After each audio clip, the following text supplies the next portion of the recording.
Hello, everyone, and welcome back to the Thought Upload podcast. Welcome back. I'm here, as per usual, with my people of color friend. Bro, is that racist? Sorry, person of color friend. Nobody knows. Nobody cares. Oh, you're more than one person, aren't you? Multiple personalities, bro. Mate, you're split.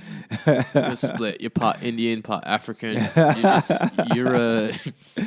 I'm a mutt, bro. You're a black identitarian's dream. Oh, my word. You trying to make jokes, bro? I don't know if I can come back from that. But anyway, so we're going to dive into it. You guys know the drill. I hope you're enjoying it. Leave the comments below if you'd like to hear something of a different variety in the future from us. The Patreon link is below. By all means, take a look. Subscribe. It's only $5 a month. You get extra content from us. And please enjoy. So the Pharma bro, Muntrelli, who is infamous for increasing the price of a drug which helped patients with cancer by 5,000% after he acquired this drug, has been released early from jail. Now, he kind of became this symbol of Wall Street greed, Clifton. And he went away and he's been released early, and he's now been doing the rounds on the podcasts, you know, the major podcasts that are on YouTube and stuff like that. Mm-hmm.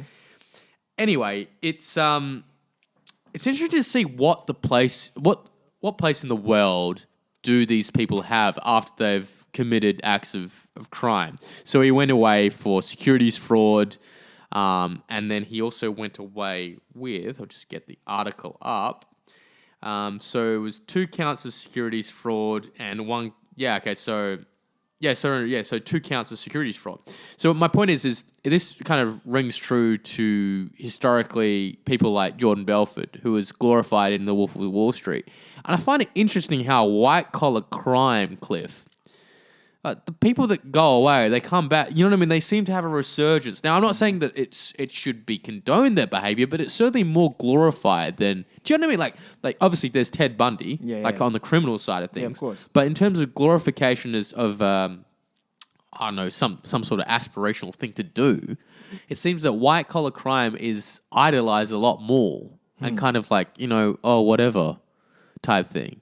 Do you get what I'm saying? Like, this man could have, by increasing the price of that drug, killed a lot of people. Mm-hmm. But people on the internet seemingly just don't care. Mm-hmm. Do you know what I mean? I think socioeconomically that is the most unjust thing from a perspective of class. But I think a lot of people don't really... so you're saying that that your first question is that... Should they be forgiven? That's what I'm getting at.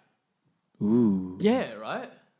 It's a weird one. That's a tough one, bro. I mean, he almost did it, though, right? He didn't do it. No, he did it. He did it. He did it. There's some genius to this man.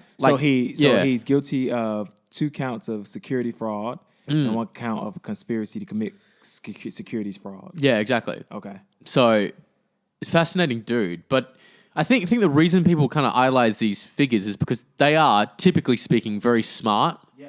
So although the things that they do are dastardly, dangerous, and immoral, there's still some intelligence behind them, I guess you could argue. So you're saying that people think that people kind of sweep it under the rug as like another guy that was really clever? I guess, right? Clever? Yeah, no, well, yeah, right. So, for example, if you've ever spoken to someone that's come from wealth or a person that's, you know, self-made, they're always looking for legal loopholes in which they can kind of get, you know, pay less tax and stuff like that. Yeah, of course. That's fine, I guess, because you don't really know inherently where the government's going to put your tax dollars.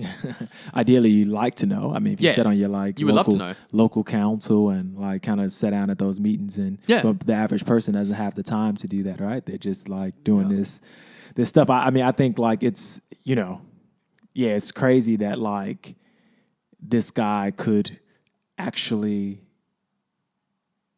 hold that much power in general, you know? Yeah, I don't know. It's I thought it was as a very strange one per se, because I'll give you an example, right? So when I went to Curtin, there was this thing, and it was funny. We just called it the Wall Street Club, and it was almost just like a club meme. Like, we'd throw it around, we'd start behaving like, you know, well, I would anyway. I'd lap it up, and people would just laugh about it. But ironically enough, this the people that seem to be more famous in business are either Warren Buffett, Ray Dalio. So these are people that are, for all intents and purposes, haven't committed any white-collar crimes. But conversely, these other figures who just represent greed, do whatever it takes, borderline kind of sociopathic behavior. Yep. I don't know. I just question where it ends, because these white collar crimes seemingly don't have as much social repercussion as, say, a criminal action.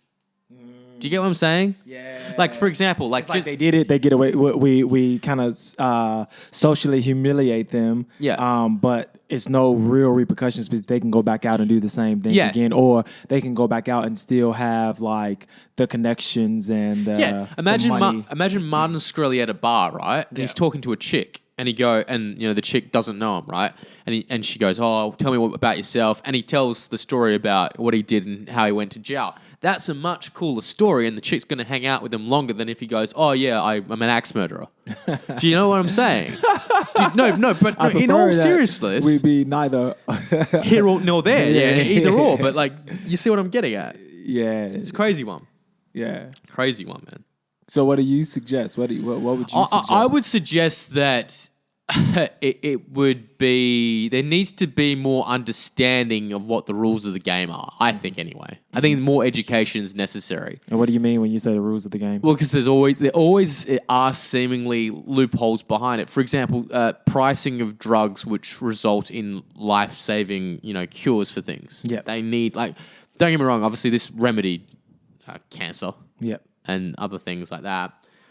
But yeah, so it was for AIDS, malaria, and cancer. But from my perspective, I kind of view it as just because a person can do something doesn't mean they should. Yeah. Now, this is, I mean, we could go deeper on this forever if we wanted to. We could keep talking about like the things that happen in crypto, right? Yep.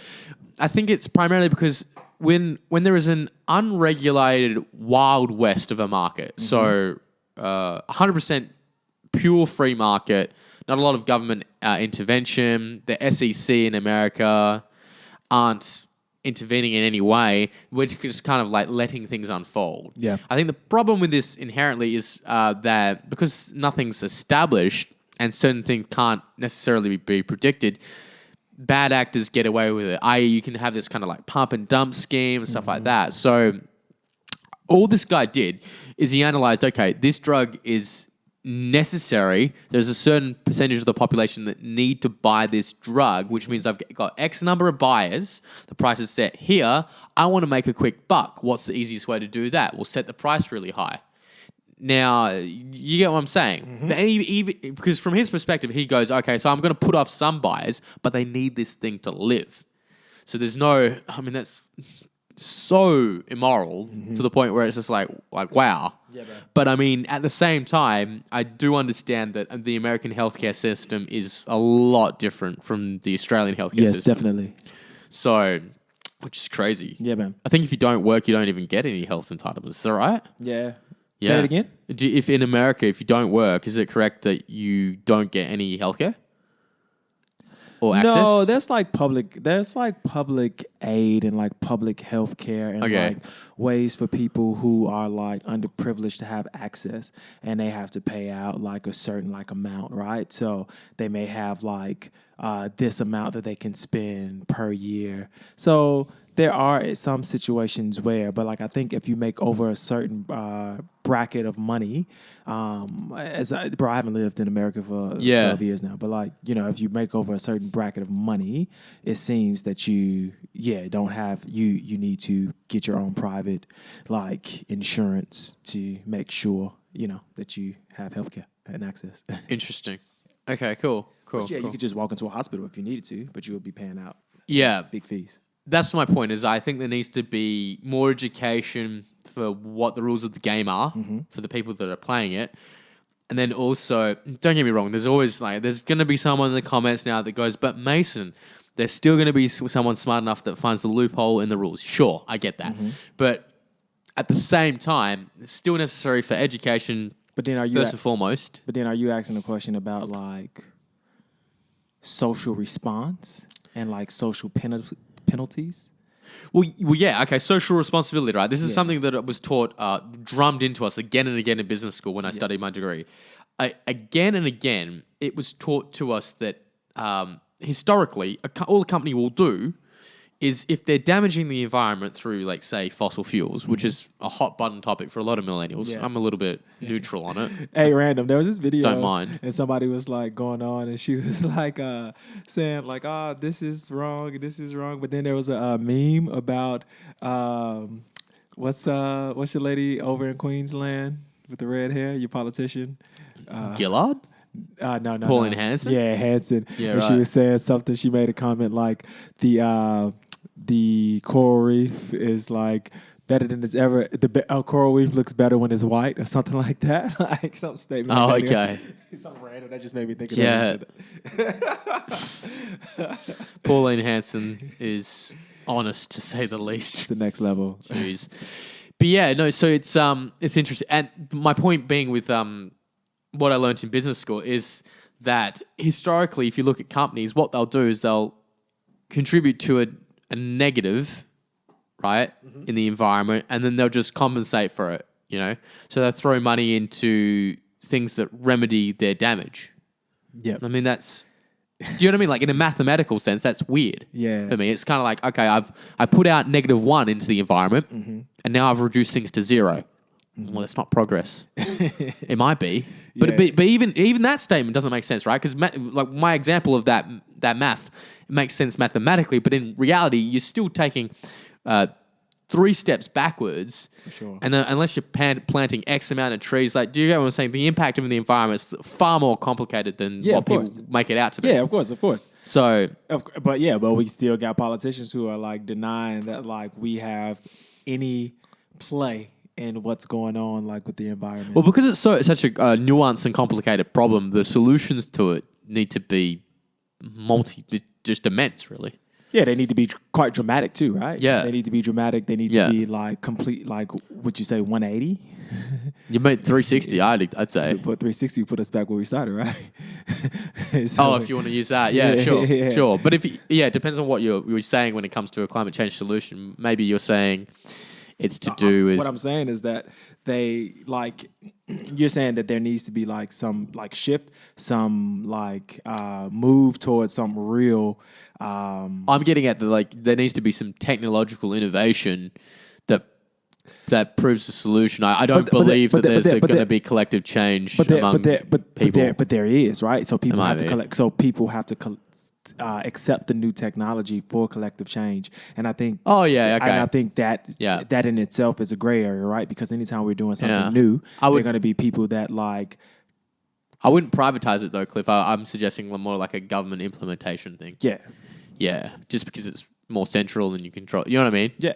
Because otherwise...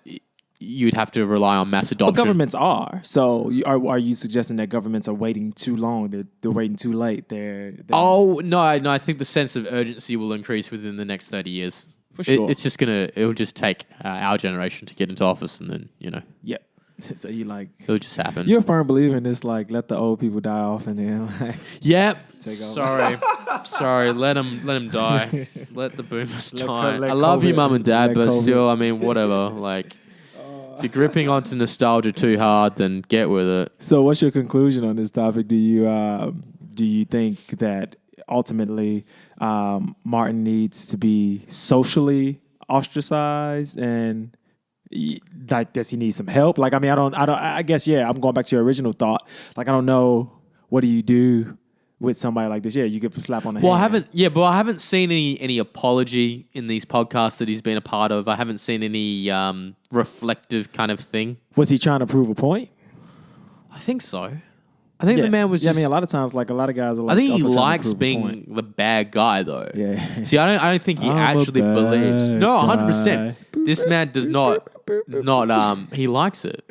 And I mean, whatever, I guess, but it's just a weird one. I just think it's a very interesting kind of topic, and I don't know. It's maybe the whole process of capitalism is inherently morally corrupting. I don't know. Anyway. Yeah.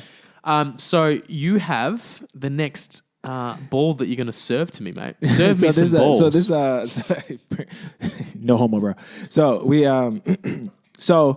I got this social topic, and this is funny. I'll try to paint the picture for you. Like I should have brought the sound bite, but neither here nor there. So anyway, it was a clip going around, and I had like a few questions, and you can help me like unfold this. And I guess this is a social topic. So the clip was going around. It was a young lady. She has 4 different baby daddies. One of the fathers comes with his son. He brings his son some McDonald's. You can hear the girl. His son or his son? His son. He only has. It's not Hassan. No, not the name. The name's not Hassan. His son. His son. So he comes over to her house with his son. All right, for his son, he brings his son some McDonald's. I don't know the kid's name, right? But he didn't bring the other kids any McDonald's. So the mother has the phone, and she's like, "Look at this. He comes over here all the time, bringing my one son to McDonald's, but never gets anything from my other kids. I got other kids." And then she goes out and she's like making a big fuss about this and this, that, and the other. And he's like, I'm not their daddy. Like these are not my kids. Yeah. And like you should go ask their daddies to bring them some McDonald's and this, that, other. And then she was just like, I don't get my food stamps, and where my money comes, and blah, blah, blah. And it was like this really weird interaction. And I guess I had a few questions that it really tickled me a little bit. But do you want to understand the guy's perspective? Well, I mean, I get his perspective, right? But I guess my question would be, I think it's petty. Yeah, of course. What would you have done in the situation? Do you think the father was right in this situation? Would something like this promote jealousy and envy among siblings? And whose responsibility then where it lies to help eradicate this potential and this danger? And I know it doesn't solely rely on this guy, but you know what I mean? I'll break it down. Sure. Yeah. What are your thoughts on this? So, I have my thoughts, but I want to hear what you. You're okay. Yeah. So for me, and I'm sure there's a lot of men out there. Now, the principle behind it's sound. So I don't disagree with the man's principles for why he did what he did. Right. Only giving food to his biological child. Right. However, I think it's a bit of a petty hill to die on. It's McDonald's. Now, I would be with him 100%. But McDonald's is expensive, bro. Let me continue. If it was education, something that's like a high cost investment, I'm with him 100%. But McDonald's, whatever. Yeah. Whatever. But at the same time, the reason for this is that if you have biological genetics invested in a person, you're more likely to want to invest in them. And from a male perspective, investment?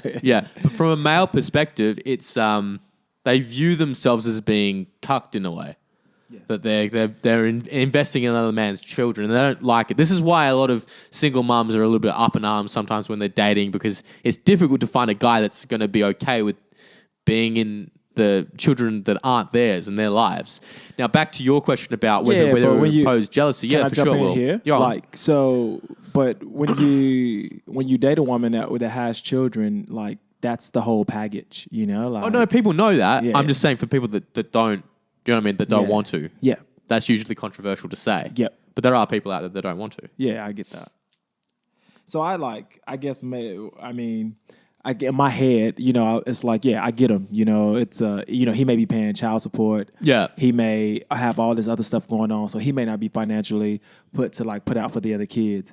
But I think all the time, and she said, it was all the time. So in the context of the situation, is man, if I had it every once in a while, I'll try to hook the other shorties up too.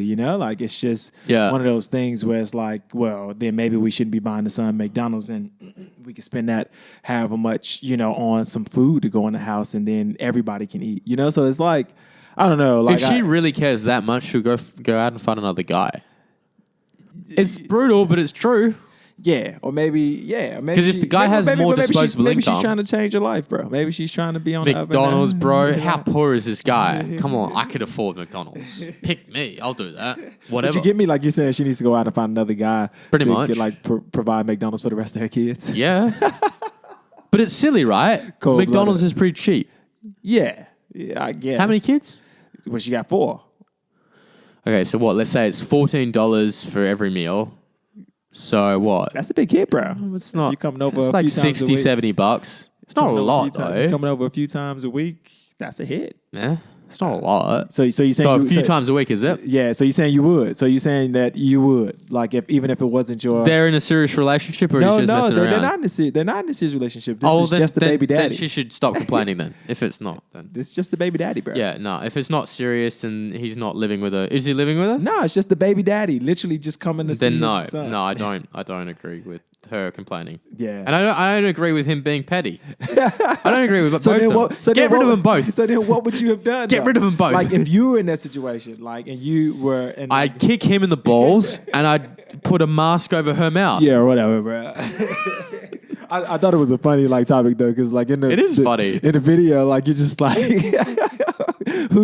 who's wrong here, and like at the end of the day, like it was so many people going on about like her and It's being like a mean Karen to and an her. incel. That's what it is. A Karen Like, and she incel got walked 4 into a baby bar. daddies. Like she's trying to get money. Like she probably get child support from all of them. She's not managing her money. And I'm like, that's not necessarily the case, man. Like times are hard out here. COVID hit people like a hard way. So maybe it's not working the way that she intended. But that's the same. Shouldn't be buying fast food then. But that's the same that goes for him. That's the same that and that was Yeah. my thing, right? It's the same that goes for him. Maybe he's not financially put to do that. But he should still be able to do something nice for his kids, right? Like what if he wants to get his son? That's what I Jordans? was getting at. Yeah, the principle I'm okay with. Yeah. In principle, it's all right, but in practice, it's just weird. Story, right? It's just weird, but yeah. What you got for me next, bro? Yeah, so this is a thing that I would kind of like to look at from another angle because I agree with it, sort of, but at the same time, so Jordan Peterson and Ben Shapiro, for those that don't know, they've kind of joined forces, part of the Daily Wire Plus. They're going to put out like conservative kids content. Who owns the Daily Wire? Ben Shapiro. So this guy in America, very conservative. I know Ben Shapiro. I've like listened to some. Yeah, of his very stuff. fast talking Jew. Yeah, He's a Jew. I'm not being derogatory. He's a Jew. I don't know much about him. I've watched some of his videos. I like when him and Candace Owens start talking. I don't about mind him. stuff. Yeah, They actually like articulate really well. So it's really cool. But so they keep on bringing up the crisis of masculinity, and I've got a few points on this. What is the crisis of masculinity? Well, okay. Well, I'll summarize it. So the premise of it, and to be honest with you, I think it's due to incompetency, lack of responsibility, men falling behind. Really, in what way? In all due respect, I actually think that female excellence, so female prosperity and doing well in the current day and age is actually, by comparison, making men look bad. Okay. So I don't actually think it's a crisis of masculinity, so to speak, but on a competitive, sexist kind of thing, like on a heteronormative basis of male and female, if we're just going to use two-sex kind of point of view of those two genders, we can get into other stuff later, but if we're going to stick on topic with that, then I would say that, females are killing it in terms of graduating from uni, average incomes out of university in comparison to most men. Now, however, most men, this goes for income, this goes for intelligence, verge on extremes. Yep. Very dumb men, very smart men, very wealthy men, very poor men. So, but I think it's a weird thing for me because Jordan kind of paints it irrespective of that.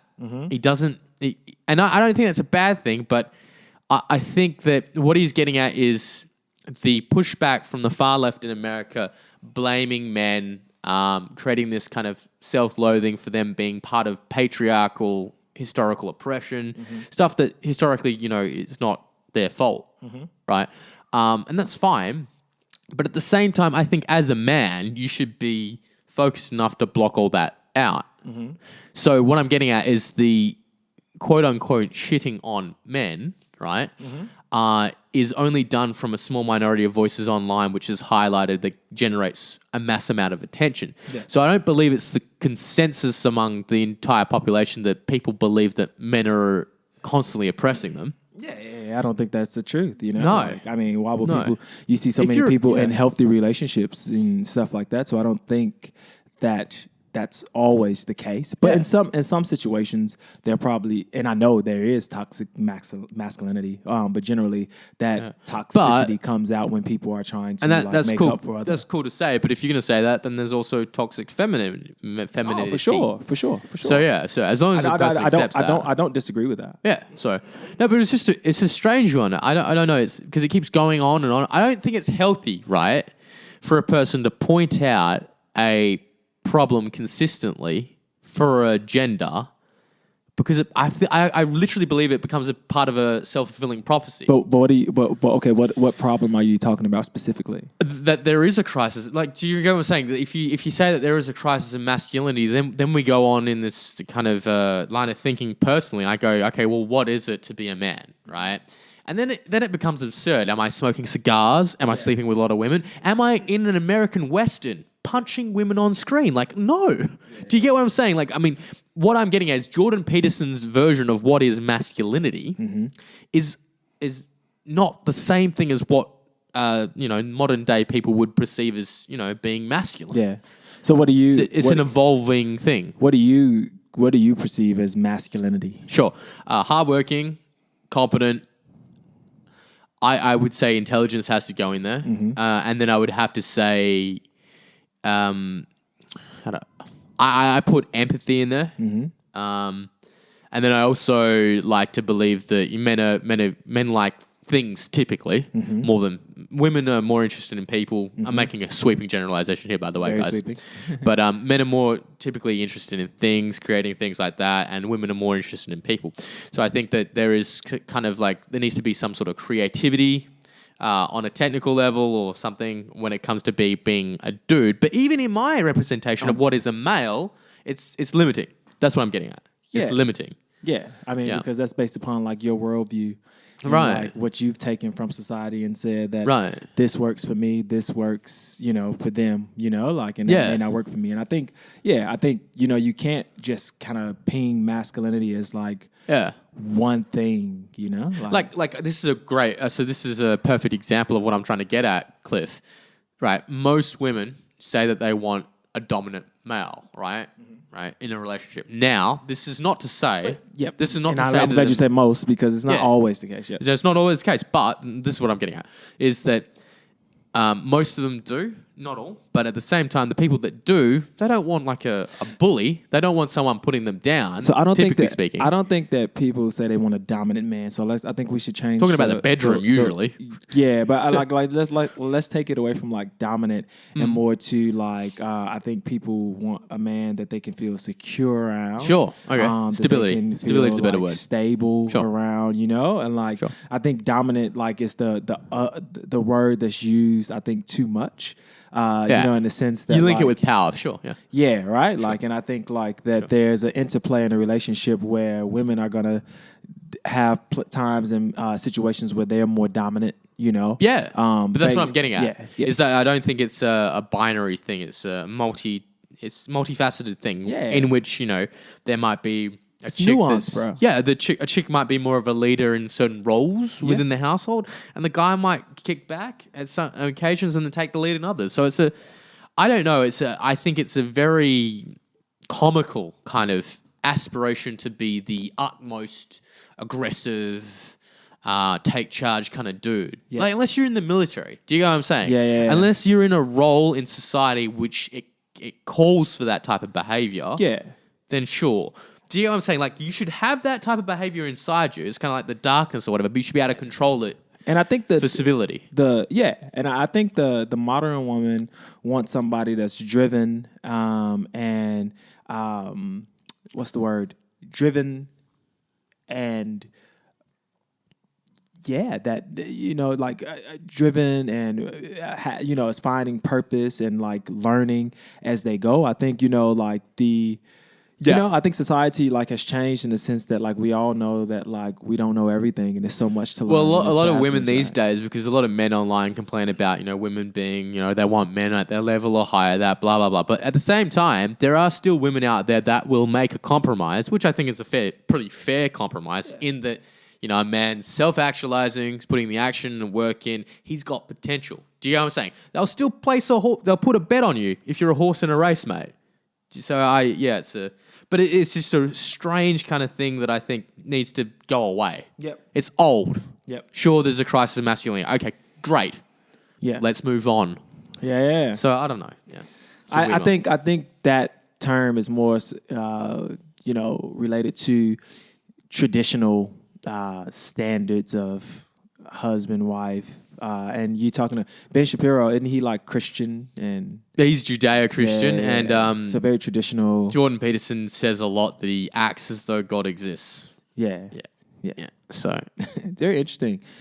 I think, over the next 10 years, we'll see like just a shift. And I think we're already seeing shifts in like just relationships and like how they play. I think we are getting more into like the interplay of like true strengths and weakness and like and celebrating that within the relationships. And I think that's what a relationship is, like the relationships that I've seen that are successful, that are over like 30 years, people just play their part. They know their roles, and those roles look many different ways, but there is no love lost. Like, and they have a purpose. They have a purpose together, right? Like they have goals together in the relationship. And I think those things make relationships like work when it comes to male and female relations, And I agree 100%. Communication. But just a final point on this one is, for me personally, Cliff, and I'm sure you'll agree with this, is that these issues and what they're talking about, primarily when it comes to the crisis of masculinity, they're always appealing to minority, never the middle. Do you know what I'm saying? It's always the extremes. It's never the middle. Yeah. Now, I get that plays well on the internet, but it annoys me personally because most people are in the middle. Do you know what I mean? I think there's an underrepresentation of people that are actually in the middle with most things. Like they can see both sides of the field. I don't know. Do you get what I'm saying? No, I get what you're saying, bro. Yeah. And I think that's what makes for like healthy relationships, seeing from the other person's perspective. And that's what it means to be in a relationship, to communicate and like understand each other and get an understanding. Yeah, well, I mean, personally, I would die as a guy, right? If I had just had this very submissive, very just looked pretty and didn't engage in an intellectual conversation. I wouldn't want that. Yeah. I just would not want that. And I mean, some guys do, but I wouldn't want that. Yeah. I don't want a freaking doll. I don't want a doll. Go on, ping-ponging over to you, Cliff. What do you got for me? So, question here. This is kind of health related. What if I told you there was a magic pill that you could take, and it will help you lose weight, improve your mental state, improve fat burning, which a lot of people are trying to lose weight, increase growth hormone, and lower your cholesterol and reduce inflammation? I would tell you that you're trying to sell me something. What are you trying to sell me? Well, it seems that I've been on this whole little kick for a while, like fasting and intermittent fasting have been like at the forefront of like some studies, and people are like really seeing some like dramatic results with fasting. Have you ever done a fast? I mean, I didn't eat until 5 or something today. Oh, I ate nothing till 5 today. Bro. Yeah. I think it's just because I sat down and started working. Yeah, I get that. And there's so many like cool things that happen. In other words, I didn't intentionally do it. You just kind of like just automatically do it. Well, like fasting, and people that are like touting like fasting, man, are like saying that like it's like, a really good cure for a lot of different things. And so, the body kind of starts to go down into, after you do like 24 hours, the body starts to go into different processes and starts to metabolize things a little bit faster. Detoxifying. I would agree with you. Yeah. HGF. And then by the time you get to like 72 hours, like you're going into autophagy, which is like when your body starts to cannibalize any materials that are like dead, that you can't use anymore, right? Like, so cancer fighting like properties and stuff like that. So I think it's really cool, man, that like we're coming, and like people like Joe Rogan, like are firm believers in like fasting and talking about like how, it's probably more natural for us to fast. He needs to fast. Than it is for us to eat like all day, every day like we do, because technically we're not too far removed from our hunter-gatherer nature. Yeah, that's a good point. No, it's typically speaking, because, well, I can only speak for people that live in the first world when I'm saying this. We have enough of access to food, water, stuff. So the necessity, the vital need to go out to hunt, motivation, the drive to do things, to live is less so, I suppose, ever since we were being able to store resources in the form of cash. You get what I'm saying? To save and stuff like that. So it's interesting. And I would say that when it comes to fasting, there are a lot of people that like it. And I think the good reason behind it is that if you fasted for a while, I'm not sure, you can look this up, Cliff, I'm not sure if it's accurate or not, but I imagine your natural adrenaline would kind of spike up, and that would increase dopamine, yeah? Yeah, and BDNF1, which is like the brain nootropic factor? Which, you know, everybody's trying to like, you know, get into when they're like getting into nootropics. Like it all happens while you're fasting. So let me just read some of the stuff that like science has. Like thinking and memory studies discovered that intermittent fasting. So intermittent fasting is just like taking a window of 16. Maybe you don't eat for 16 hours, and then you have a window where you do eat. You consume all your calories then, right? And fasting, it boosts working memory in animals and verbal memory in adult humans. Intermittent fasting improved blood pressure and resting heart rates as well as other heart-related measurements. Young men who fasted for 16 hours show fat loss while maintaining muscle mass. Diabetes and obesity. Intermittent fasting prevented obesity, and in 6 brief studies, obese adult humans lost weight through intermittent fasting. Tissue health and intermittent fastings reduced tissue damage in surgery and improved results. So some really crazy stuff. But like what probably is my like favorite like thing is like what happens like during like a 3-day fast, right? Because your body like goes through all these phases when you're not eating, and it starts to think. You're still drinking water, yeah? Yeah, of course you're drinking water. Like right. Because those dry fasts are actually really hard. We just put salt in the water? Mineral salt, yeah. And like so you can have electrolytes. It's vitamins really good for you. Yeah. But your body after 24 hours goes into ketosis, and ketosis is when your body starts to burn your fat stores for energy, right? Yeah. And that's really, really important. A lot of people hold on to fat around the midsection because that's the way we're designed technically, right? So most guys and ladies, we get our weight around our hips and belly. And that's just the way we were like naturally designed to like hold on to fuel for when we had times of famine when we didn't. So when we were starving and stuff. So it's amazing like to see how like, you know, fast actually correlates to like who we are as like a species and like how we can benefit from it. I find it really interesting. You know? I'm all for it because I think it comes back. It's like it's a bit of a meme, but at the same time, it still kind of points back to the same thing of self-discipline. No, not fasting. Yeah. No fap. That's what I'm saying. But it all comes back to self-discipline. Yep. So fasting and no fap are still, if you can habitually strengthen your self-discipline, I think that results in productivity. It results in overall more satisfaction with life. It's great. For sure. And have you done any other kind of fast? Not just food fast, but there's so many other kind of fasts you can do. All right, music. It can be. Oh, I mean, I didn't talk for 140 hours or something in high school. Yeah, just kept a notepad. Yeah, I think I did like 12. It's crazy. 9 or 12 in uni. I did like a 9 or 12-day water fast. Yeah, right. It was really, really intense. It was like a deep spiritual like fast I was attempting to jump into. And yeah, man, I think by the end of it, like you're sharp, you're keen, your sense of awareness. I almost feel like you can just feel you're more in tune with what's going on around you, especially socially. Did you fast before this, Cliff? No, I did not. I loaded today, Could've bro. Fooled me. For me, it switched on today. It's good. What? You throwing shade at me, bro? You were exhausted last episode. I was exhausted last episode, bro. I was tired, bro. I was like super training that week. Yeah, that's fair. So yeah, as you knock the ping pong ball back to me, man. We need a new analogy. Boom, boom. So the Federal Communications Commission in America is urging Apple and Google to ban TikTok of its stores. Wait, say that again? So they're urging Apple and Google app stores to ban TikTok. Oh, wow. Yeah. Why?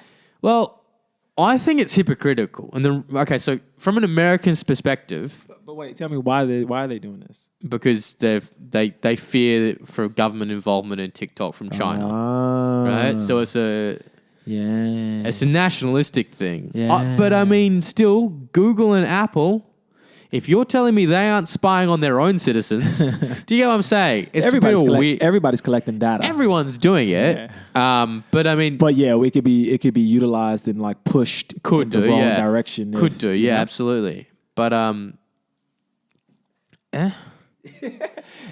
people are still going to find ways to use it. That's my point. Even if you ban it off all those sites, you'll still find if you really wanted to use somebody TikTok. Just create something similar, you know? Yeah. But it's I don't know where I sit with it. I really don't.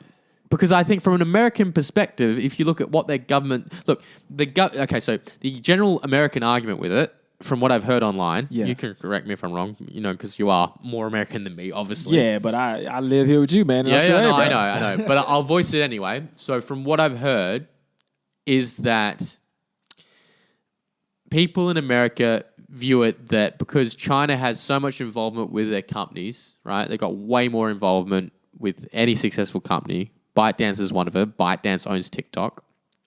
That they have more influence over them. Now, if you look at Facebook, you look at Google, you look at Amazon, all these people, they're a part of what is known as crony capitalism, i.e., the government is, if you want to seriously delude yourself into believing that the government isn't colluding in any capacity or even communicating with big tech in America, you are delusional. So what I'm getting is it's apples and oranges. They're doing the same thing. So it's, those people that live in glass houses shouldn't throw stones, really. Yeah, but it just becomes a play on power, right? It's all about power and dominance and competitiveness on a global scale. Like, I get it from that level, but I'm saying that it's ironic. Yeah, well, America always wants to be the big dog. Sure, of course they do. But it's crazy, man. That's crazy, bro. That's nuts. So, do you think there's going to be a timeline where we might not have TikTok anymore? Probably, yeah.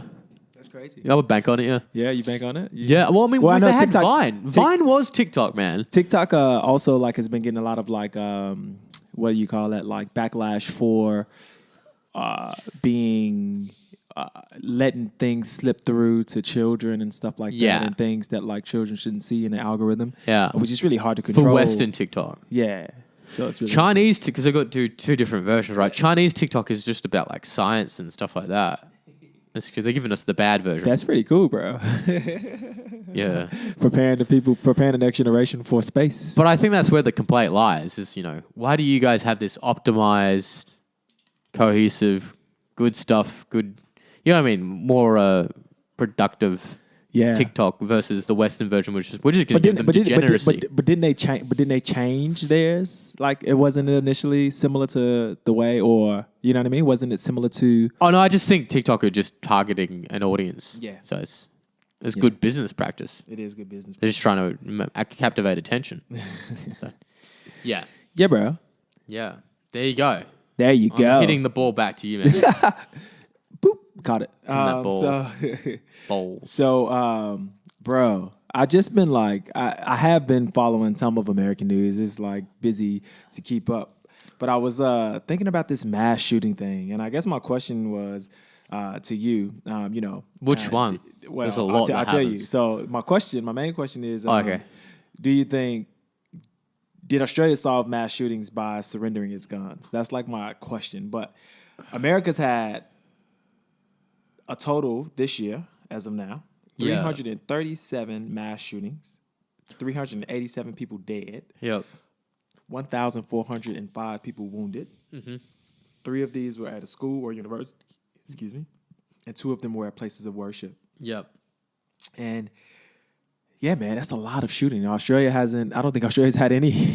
Well, I don't think we have the constitutional right to bear arms. Yeah. It's a different country. But Of course. I mean, obviously. Yeah. But the point is. I'll try and answer your question. Well, I don't know how to answer this question honestly, Cliff, because I don't know how to get a gun. Yeah. I don't know. You can probably get a gun off the black market or something like that. Maybe, but I'm pretty sure you got to have a lot of licenses. You have to have like a lot of it. In Australia, to get a gun is very tough in comparison to America. Yeah. But there's a black market where people just order stuff in. Yeah. And stuff comes in all the time. Sure. Hence why there are some guns here, Right. I think it's...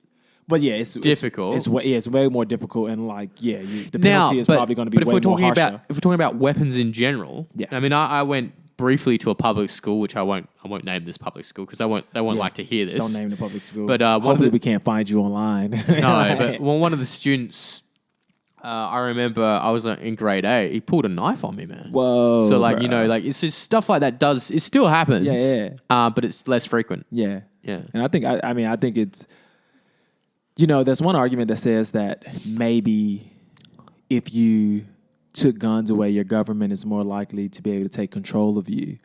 So a lot of like Americans tout that idea that they can protect themselves from the government if the government ever wanted to like get crazy with this kind of martial law kind of thing. I think it's Handmaid's Tale kind of doomsday. It's a scenarios. difference in culture, isn't it? Because like you think about it, like historically from a war perspective, yeah. So Australia's always been like, oh, we'll side with America. We're very neutral. We're like, okay, we'll just side with the big guys. We don't really want to take the lead. Yeah. We'll help you guys out. We'll help the Brits. We'll do that. But we're never like we're never gonna put our thing on the line. Of course, we're chickens. I don't know about that. I think you guys are on an island out in the middle of nowhere, and you got to be smart. But my point is on the diplomatic. Sure, but my point is on the global scale of things. We will only put ourselves at threat where the necessity for self defense is there at all. Of course, will only be if we side with America and there's some other global superpower that doesn't like that. Mm-hmm. So that's the only reason where we'll put ourselves in direct danger. It's not a kind of standalone. We're putting ourselves in danger for global dominance. And would you ever own a gun? Would I ever go? I think the reason people get guns initially is because a loved one is killed or someone's beaten up or something like that. Would I ever get a gun? He said beaten up. I didn't win for that what? fight. I want to for just self-defense. For self-defense, for security. If things started to get crazy over here in Australia and like if it's like more break-ins on the rise. Well, if it's just like a fight thing, then no. Yeah. Do you know what I mean? If I'm fighting a guy, and he doesn't have a gun. But I'm saying like break-ins up 40% nationwide. And, I'd still use a bat, man. So get a home security system. Yeah, like so many ways to like. There are, but I guess so. Yeah. I'd probably try and get. It's really interesting when like your culture is saturated with like weapons like that, right? Though, like so, American culture is saturated with weapons and has been for a long, long time, right? The right to bear arms is like huge, right? Yeah. So everybody touts that. So it's really interesting to me, man. But you think about those numbers and then you think about Australia. So for me, looking at those numbers and then being here, I'm just like, well, man.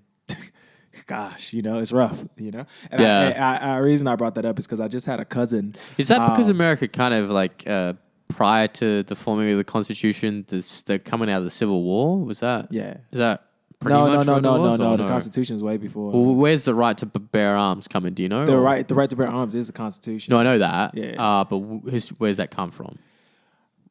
I don't know why they wanted the right to bear arms to protect themselves. I know. I'm just asking. Just a general question. Right. They just wrote it in. Nobody said it was the right thing. Sitting at the table. Like Benjamin Franklin's just like, yep. Let's all keep guns, mate. Guns. Oh man. Okay, we are. So what else you got, bro? Starting to close out this episode. By all means, check the Patreon link below, and you'll still be able to listen to the next bonus episode of the Thought Upload podcast. Thought Uploads. Let us know what you're thinking. Let us know what you if you have any thoughts or ideas about these topics we brought up. Any questions? If you want us to dive a little bit deeper, because we love that kind of stuff. Okay, so final thing. Final thing before I need to go to the toilet. So busting. So True Detective, which was a show that Matthew McConaughey starred in. It's been a while, but it's still a great piece of television and film. My question is, are big star Hollywood actors heading more towards TV because films that they want to be a part of aren't being made anymore? And the reason I ask this is because when Matthew McConaughey was interviewed, right, about the True Detective, is that he was looking for, and this is like after he did the whole rom-com phase, he was looking for a kind of re-emergence where he could direct his creative energies, be seen as in the spotlight as something else, not be typecasted.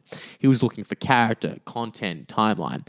So they went towards TV. And by the way, these are, you could watch each episode of True Detective as though it was its own movie. They're very long episodes. It's like an hour, 30 minutes. Yeah. It's crazy. Crazy. But my point is, do you think that more actors will head towards television in order to not be censored or in order to play characters that want to. Oh yeah, I mean, I think there are more opportunities now with Netflix and Stan and Binge and all these places where people can house their content that allows for more artistry and exploration in film and videography, in acting and method acting, right? So for sure, and there's money in it. It's big money in it, right? You put a Netflix special on that's good and it gets out, like. Boom. Netflix wants to buy another one for like a couple million. So, of course, right? And these actors get paid. So, of course, it's like it's bread and butter. And it keeps them doing what they like to do. And they also get paid while doing it, right? It's not like one big movie. Stan's probably a better example because I think Netflix is very woke. Yeah. Very woke. But you said very woke? Yeah. Yeah. Just the Dave Chappelle stuff. That's what I'm getting at. But Netflix has some interesting stuff on there, man. I'm not saying they don't. Yeah, I'm not saying they don't. Some crazy, cool stuff on there. And on Binge and all these other ones. So I think we will see more of it. No, I think you, for sure, nailed it. Like, I think more actors are actually saying it, Yeah. It's more, they'd rather sign a contract for a show for a few years. It's a shame. I've been saying it for years and I don't know when it'll happen. When will be the day when we can't walk into a theater? Yeah, I think we will always have it for experience, right? Right, outdoor cinemas maybe. I've been saying this for years. When's it going to happen? Is it going to happen? No, I don't think so, bro. I think we're going to keep it beat. The nostalgia of sitting in a movie theater together and doing it it's cool. The way we do it and the way in which we can like do it may be different. Maybe like we may live in an era where like who's paying for it? That's what I want to know. How many people are buying these tickets? Well, you seen Hoyts, bro. We went to go see the. I think I've seen more Elvis movie. It was like crowded. I've seen more movies this year than I ever have, but you know what I'm getting at. Yeah. It's like anyway. Yeah. Maybe I'm a snob. I don't know. Anyway, but interestingly enough, within the True Detective, because he was I think it was mentioned this is a Drinking Bros podcast that I'm paraphrasing from. Anyway, so Matthew McConaughey was like asked about how Woody Harrelson, apparently, who's his co-star in this film where there's detectives and unraveling a crime where there's some sort of satanic kind of murderer that's around, right? Anyway, because he does like symbology in his victims and stuff like that. And he said to Matthew that, look, I love acting with you, but Matthew took the method acting so far to the point where we're just like, man, I can't do this. Like he got too wrapped up in it. I think the perfect example of it is, man, I can't do it. Can I do a McConaughey accent? I'll try to do it. All right, baby. So I think human consciousness is a tragic misstep in evolution.